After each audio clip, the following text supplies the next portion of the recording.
February 26, 2010. Minute notification, 15 minutes. Also. A slow-burning fire ignites in the basement of this West Jordan home. Interior 2, I think your best access will be through the rear. That's where we have it, Chief.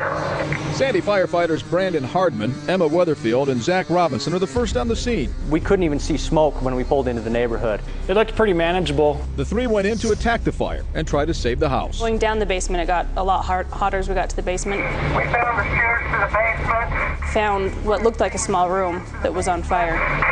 We're extinguishing the fire now. We found... That's Brandon you hear on the radio. In the basement, a mattress had been placed too close to a furnace and caught fire. So we immediately knocked it down. Confident the fire was out, the three went back up the stairs. We have a fan at the front door. Would it be more? And they called to the crews outside to turn on some fans to ventilate smoke out of the house. But as soon as the fans went on, it was clear that something changed. It just kept getting hotter. Instead of getting cooler and the smoke clearing out, it started to get hotter and hotter. But we still felt safe. They didn't realize, but the fire was burning secretly behind the walls and floorboards. And in an instant, the fans gave the fire a big breath of fresh air. Command from there. We have fire coming out the front door. The room they were standing in flashed over, and they were surrounded by intense heat and flames. Went from black to indescribable black. And I remember seeing fire rolling right over the top of us. Snakes of flames going through the smoke. But it went from being hot to very uncomfortable hot to my shoulders are on fire, I'm burning.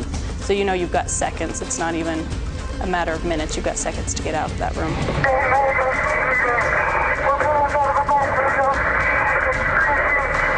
We can see crews scrambling out front, but in back, where there is no camera, Brandon, Emma, and Zach are frantically punching out a kitchen window, trying to escape before the fire engulfed them. Okay, Interior 1 and Interior 2, evacuate the building. Evacuate the building. We have significant changes. Significant changes is a warning to any firefighter to get out now, and without hesitation, they dove out of a window. We have attack 1 just bailed out the back window. It didn't matter how far down that window was. We were going out it. So we have 3 crew members off attack 1 out and safe. This is the hole in the kitchen floor where the crew was standing.